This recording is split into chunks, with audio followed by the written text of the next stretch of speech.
এই তোমরা সবাই এভাবে চোরের মতো উকিঝুঁকি মারছো কেন? দরকার পড়লে ভিতরে এসে দেখো, আমিও কিন্তু ভালোই পারি। নিখিলের সম্পূর্ণ মনোযোগ চপিং বোর্ডের দিকে, একবারও ও তাকায়নি দরজায়। তাহলে বুঝলো কিভাবে তারা যে এখানে ঘাপটি মেরে আছে? প্রত্যেকে ধরা পড়ে মুখ চাওয়াচাই করলো। তাহমিদা সাহারা হামিদা আগে ভাগলেন। ছেলের যে মুখে কিছু আটকায় না, শেষে দেখা যাবে ছোটদের সামনে লজ্জায় পড়তে হলো। সাব্বির জেরিন কিছুই না দেখার ভান করে বলল, কে আবার দরজায় উকি দিবে ভাইয়া? তুমি যে কি বলো না, আমরা তো দেখতে আসলাম তোমার হলো কি না, আমরাও তো প্রতিযোগী। নিখিল আর কিছু বলল না। নেহা তো ভোঁতা মুখে দাঁড়িয়ে আছে একপাশে। এত ভালো পেঁয়াজ কুচি ও নিজেও করতে পারে না। এই পোলা এসব কাজ কখন শিখলো? নেহা এক হাত গালে ঠেকিয়ে ভাবনায় বিভোর। নিখিল গম্ভীর কণ্ঠে বলল, এই যা, এবার রান্না শুরু কর। আমি এখানেই থাকবো রান্না শেষ না হওয়া পর্যন্ত। কেন কেন? আপনি আবার সব ক্রেডিট নিজে নিতে চাইছেন না তো নিখিল ভাই? আপনার তো দেখছি মতলব খারাপ।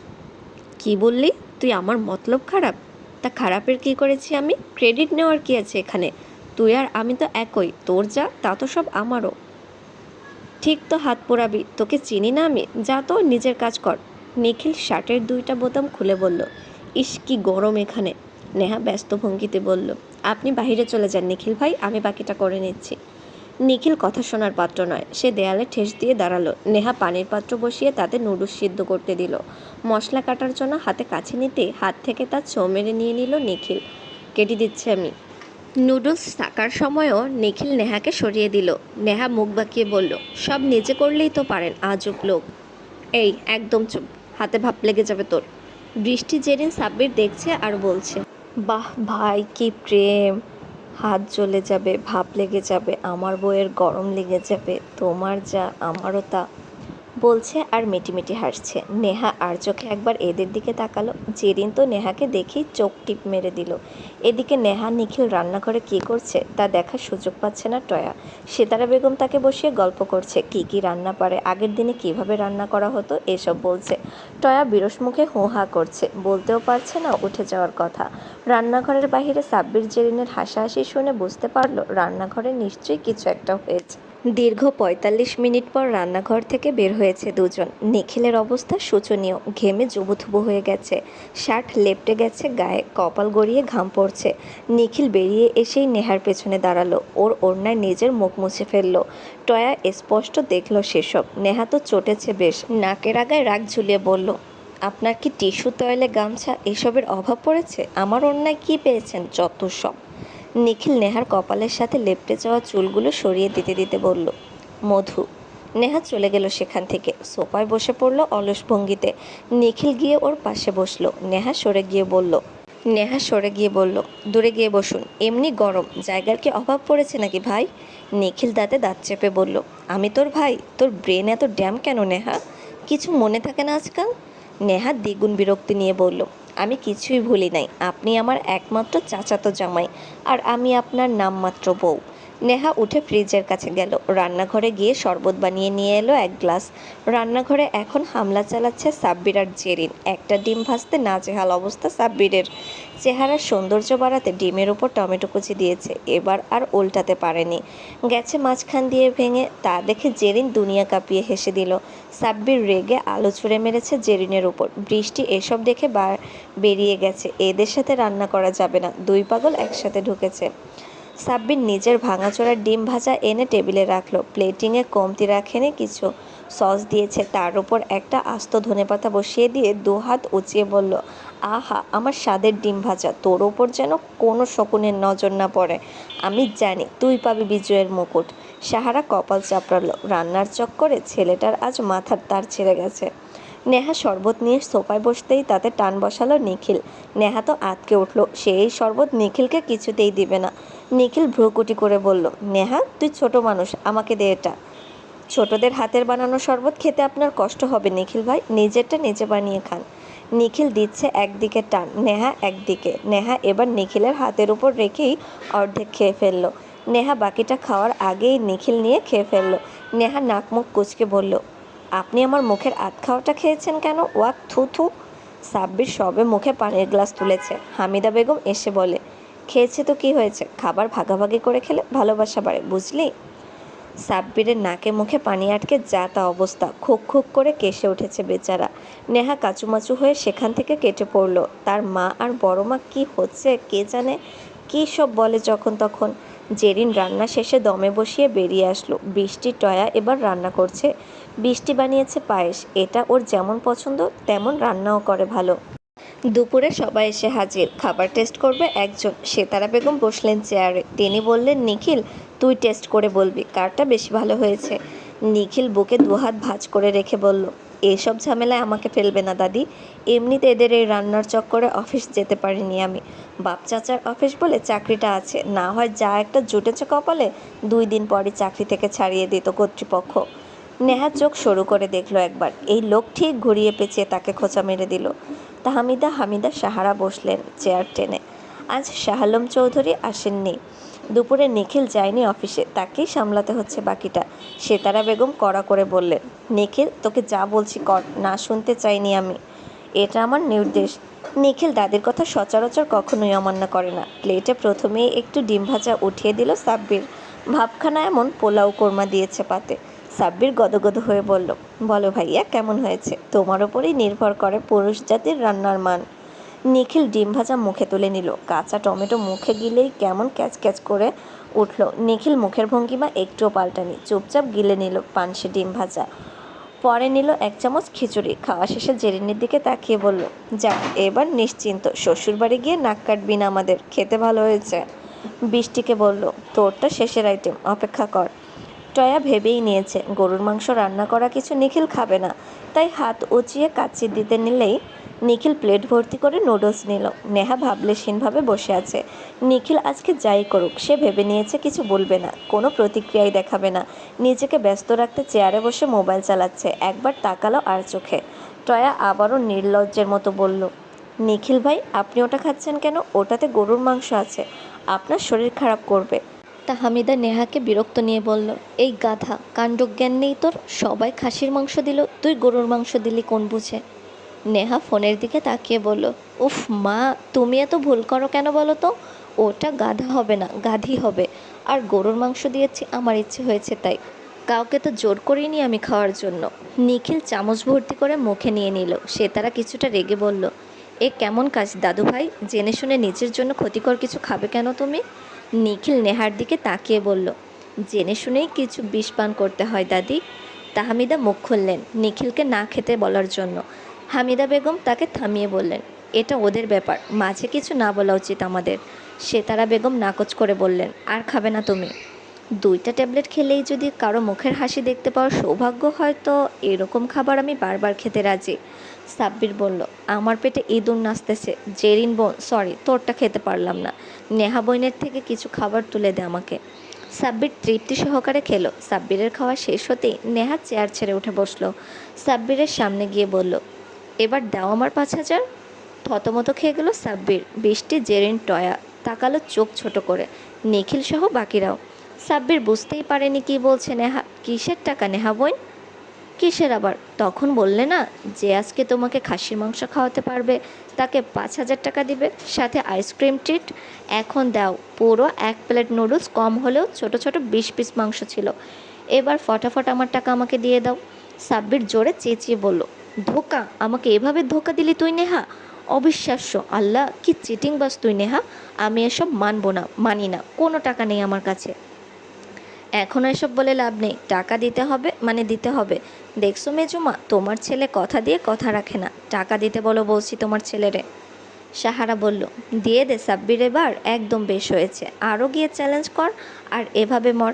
এখন কথা হচ্ছে আইসক্রিম কিন্তু সবাইকে খাওয়াবি তুই, বাড়ির সবাইকে, বুঝেছিস?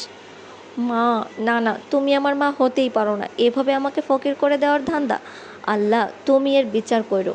নেহা বোন, তোরে বিশ্বাস করেছিলাম, তুই বিশ্বাসের ঘরে চুরি করলি। তোর সাথে আমার আর কোনো কথা নেই।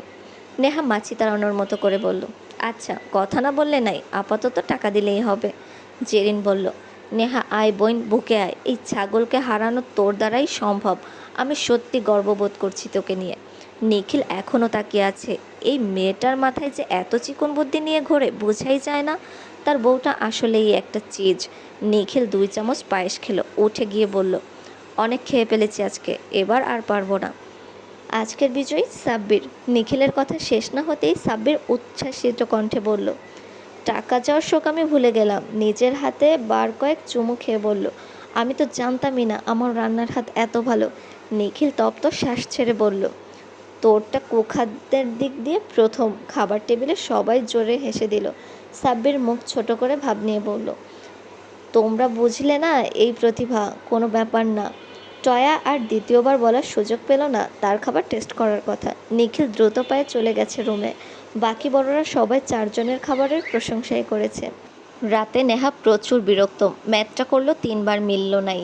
রুম থেকে বের হয়ে আসলো তৎক্ষণাৎ। দরজা দিয়ে বেরিয়ে ওর পা থমকে গেছে রীতিমতো। টয়া নিখিলকে জাপটে জড়িয়ে ধরে দাঁড়িয়ে আছে। নেহার মনে হলো ওর বোধবুদ্ধি লোপ পেয়েছে। একবারের জন্য চিন্তা করতে পারল না সে ভুল দেখছে। নিখিল ভাই যখন হাতটা টয়ার বাহুতে হাত রাখলো, নেহার মনে হলো ওর কলিজায় কেউ লবণ ছিটিয়ে দিয়েছে। যন্ত্রণায় ভিতরে ভিতরে মুষড়ে উঠল। ভিতর থেকে আত্মচিৎকার শুনতে পাচ্ছে নেহা। নিখিল ভাইয়ের প্রেমিকা টয়া, তাহলে তার সাথে এতদিন কি করলো নিখিল ভাই? সব কিছুই কি দেখানো, ক্ষণস্থায়ী? এর জন্যই কি টয়া সবসময় নেহাকে এতগুলো কথা শোনানোর অধিকার রাখে? নেহা উদ্ভ্রান্তের ন্যায় দৌড়ে রুমে চলে গেল। টেবিল হাতে গ্লাস নিয়ে ঢকঢক শব্দ করে পানি খেয়ে ফেললো। বড় বড় গ্লাস নিতে থাকলো। চারপাশ কেমন অন্ধকার মনে হচ্ছে তার। টেবিলে গ্লাস রাখতে গিয়েও হাত ফসকে পড়ে যায় নিচে। শব্দ করে ভেঙে টুকরো টুকরো হয়ে যায় গ্লাসটি। নেহা নিথর রক্তশূন্য চোখে দেখছে তার হৃদয়টাও ঠিক এইভাবে ভেঙেছে আজ। ভালোবাসার মানুষের আশেপাশে কারো ছায়াও সহ্য করার ক্ষমতা নেই কারোর। আর সেখানে প্রিয় মানুষটার বুকে অন্য নারীকে দেখে কিভাবে ঠিক রাখা যায় নিজেকে? নেহা নিজেকে ধাতস্থ করে নিল খুব তাড়াতাড়ি। সে তো জানতো এমন একদিন আসবে, নিখিল ভাইয়ের ভালোবাসার মানুষের সামনে তাকে একদিন করতেই হবে। তবে কেন আজ শুধু নিজেরটা ভেবে স্বার্থপর হতে চাচ্ছে তার মন? নিখিল ভাই যদি তার ভালোবাসার মানুষের সাথে সুখে থাকে তো নেহাও চায় সে ভালো থাকুক। নেহা কোনো দিন বাধা হয়ে দাঁড়াবে না। পৃথিবীতে সবাই সব কিছু পেয়ে গেলে শূন্যতারা যে হারিয়ে যাবে, শূন্যতারা যে কোনো দিন হারিয়ে যাবে না, এটা চিরন্তন সত্য। তাহলে কিভাবে মানুষ ভাবে সে যা চাইবে তাই পাবে? শূন্যতা হাহাকার জীবনের একটা গুরুত্বপূর্ণ অংশ। কারো জীবনে আসে সাময়িকভাবে, কারো জীবনে থাকে আমৃত্যু। What the hell! তোর সাহস কী করে হয় আমাকে জড়িয়ে ধরার? নিখিল এক প্রকার ধাক্কা দিয়ে দূরে সরায় টয়াকে। মেয়েটা সীমা অতিক্রম করে ফেলেছে। টয়া মাথা নিচু করে মিনমিন করে বলে, ভাইয়া আমি ভয় পেয়ে গেছিলাম। ওই অন্ধকারে কিছু একটা ছিল।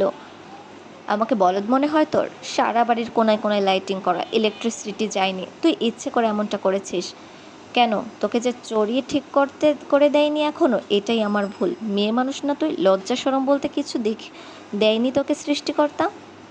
সত্যি বলছি ভাইয়া, ভুল হয়ে গেছে, সরি। টয়া এমন ভাব করলো সে অনুতপ্ত। মিহির এবার এগিয়ে আসলো। অনেকক্ষণ আগেই এসেছে সে। নিখিল অফিস না যাওয়ায় গুরুত্বপূর্ণ ডিল সম্পর্কে জানাতে এসেছে সে। নিখিলের হাত ধরে রুমের দিকে টেনে নিয়ে গেল। নিখিল চলে যেতেই টয়া বাঁকা হাসলো। সে এসব ইচ্ছে করে করেছে। নেহাকে বের হতে দেখে নিখিলকে জড়িয়ে ধরে সে। নেহার সাথে যদি নিখিলের কিছু থেকেও থাকে তা এবার শেষ। মিহিরের কণ্ঠ বেশ চড়াও, রেগে আছে পুরো ছেলেটা। গমগমে কণ্ঠ বলল, এই মেয়েটা আর কয়দিন থাকবে এখানে? বের কর, না হয় নেহাকে চিরতরে হারাবি তুই নিখিল। মিহিরের কণ্ঠে কোনো দুষ্টুমি নেই। ছেলেটা বেশ গুরুতর ভঙ্গিতে কথা বলছে আজ। কি বলছিস এসব? কি এমন হলো? তুই কি সত্যি বুঝতে পারছিস না নিখিল? টয়া মেয়েটা তোকে পছন্দ করে, নেহাকেও হিংসা করে। নেহার ক্ষতি করে দিতেও দুবার ভাববে না এই মেয়ে। কতদিন এভাবে অন্যের বাড়ি পড়ে থাকবে? এর বাবা মায়ের কোনো খবর নেই নাকি মেয়ে কী করছে না করছে? আজকে যা করলো তুই তা কিভাবে সামাল দিবি জানি না আমি।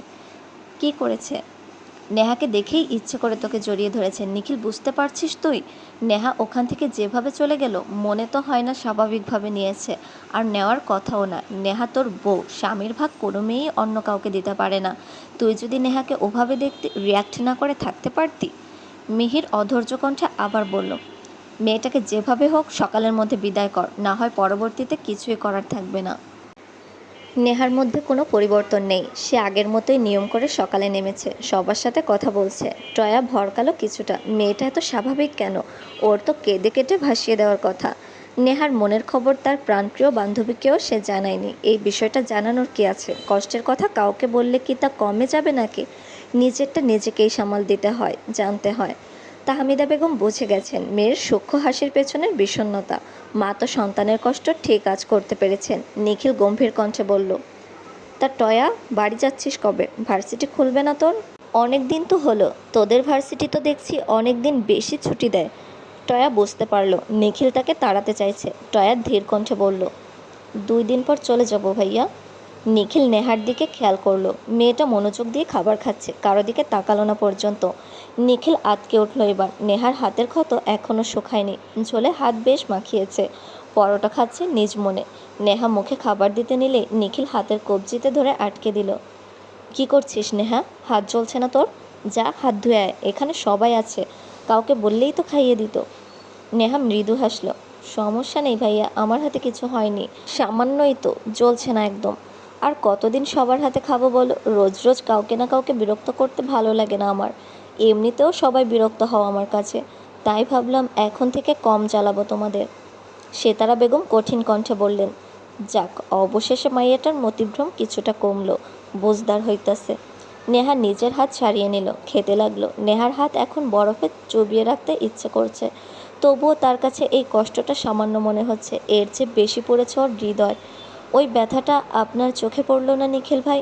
বাহ্যিক সব কিছুই তো মানুষ দেখতে পায়, অন্দরমহলের খবরটা কেন কেউ রাখে না? নেহা সারাদিন বইয়ে মুখ ডুবিয়ে রাখছে, বৃষ্টির সাথে টুকটাক কথা বলছে, কারোর সাথেই প্রয়োজনের বেশি কথা বলেনি। নিখিলের রুমে যায়নি 2 দিন, রুম থেকে বের হয়নি। পরের দিন চলে যাবে টয়া।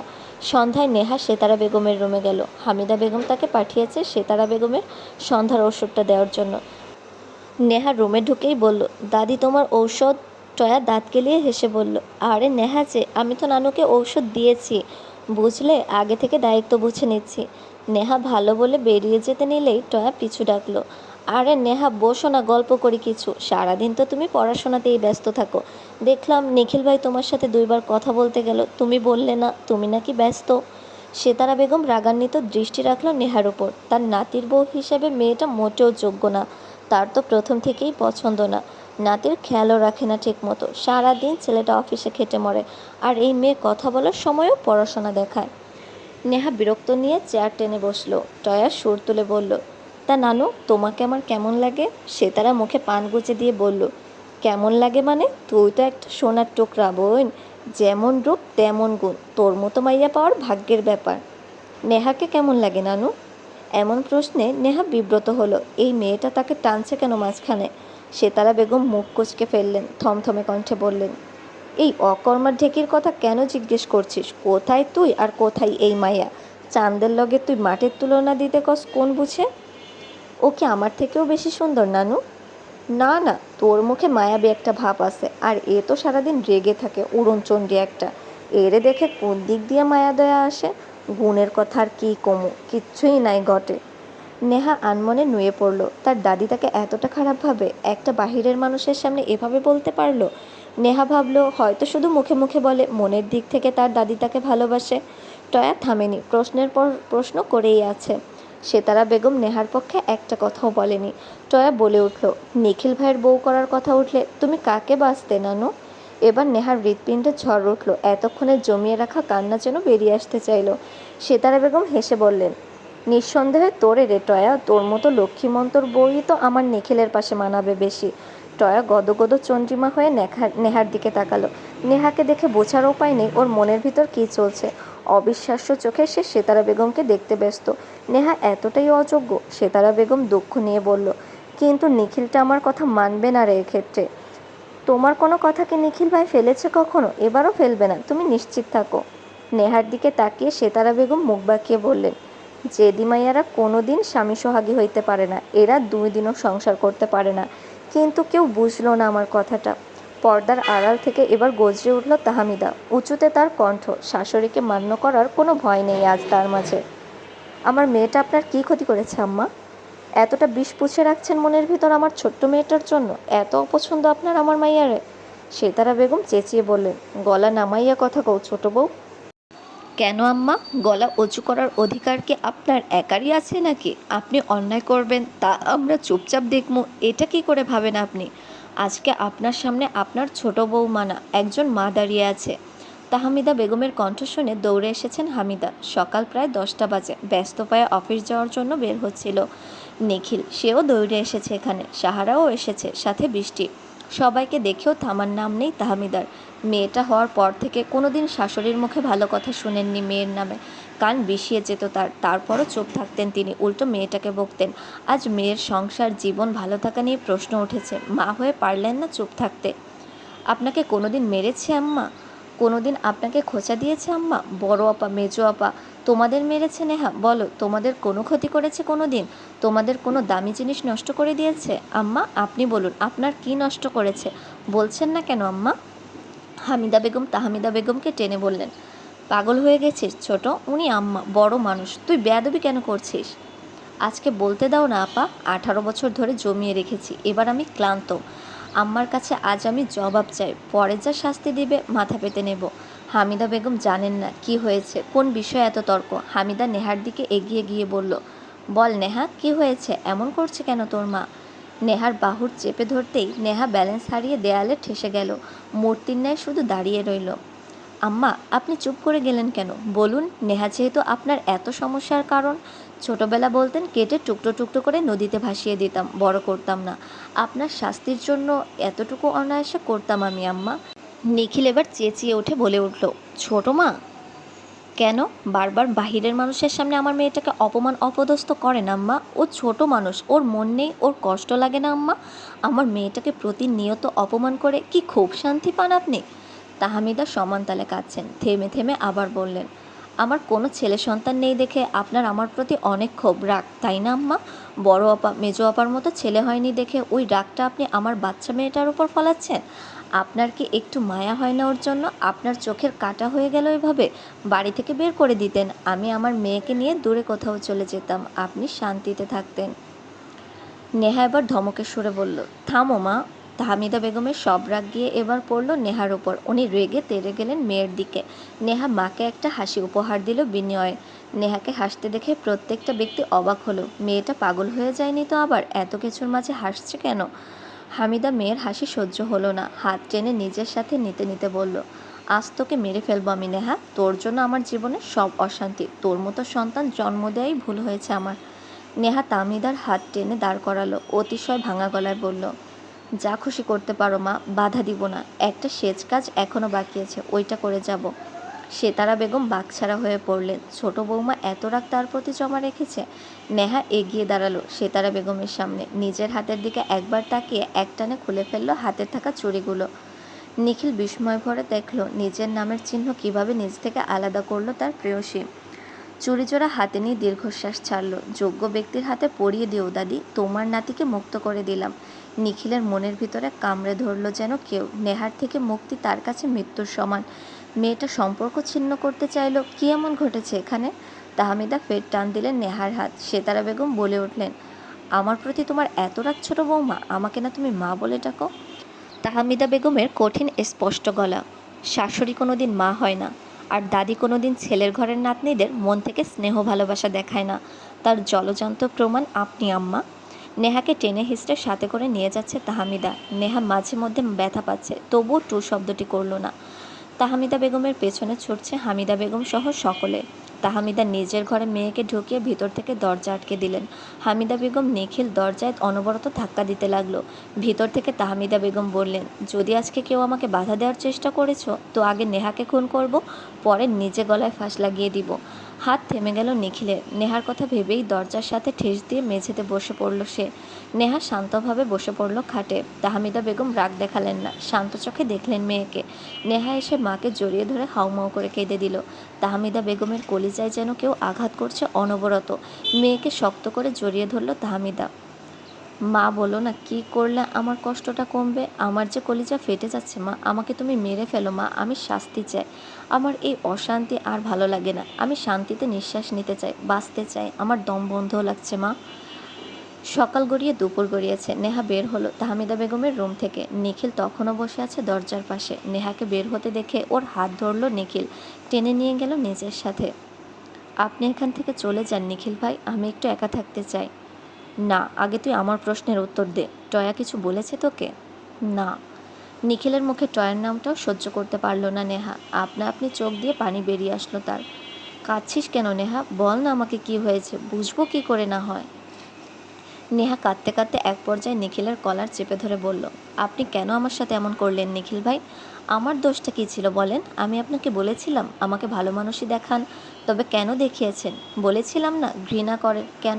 কোনো প্রকার সহানুভূতি দেখাতে পারবেন না, তবে কেন দেখালেন? আমি তো আশা করিনি কিছুই, কেন আগ বাড়িয়ে সব করলেন? কেন নাটক করলেন আমার সাথে নিখিল ভাই? আমি আপনার কী ক্ষতি করেছি বলুন? কেন আমার ফিলিংস নিয়ে খেললেন আপনি? ওই টয়া যদি আপনার এতই যোগ্য হয়, এতই আপনি ওকে ভালোবাসেন, তো আমাকে কেন বিয়ে করেছেন? কেন এসেছেন আমার জীবনে? কেন? কেন? উত্তর দিন, বলছি উত্তর দিন। নিখিল দিগ্ভ্রান্তের ন্যায় হয়ে পড়ল। নেহা তাকে ভুল বুঝছে, এর থেকে খারাপ আর কি হতে পারে? নিখিল নেহাকে আলতো হাতে জড়িয়ে ধরে বলে, শান্ত হ প্লিজ, বোঝার চেষ্টা কর, এরকম কিছু। নেহা নিখিলকে এক ধাক্কায় সরিয়ে দিয়ে বলে, ওই নোংরা হাতে আমাকে একদম ছুঁয়ে দিবেন না আপনি। আপনার ছোঁয়াকে ঘৃণা করি আমি, একদম ছুঁবেন না আমায়, দূরে থাকুন, দূরে থাকুন বলছি, আমার সামনে আসবেন না আর। নিখিল দু কদম পিছিয়ে গেল, হৃদয়ে তীব্র যন্ত্রণা হচ্ছে তার। নেহা তার থেকে দূরত্ব চায়।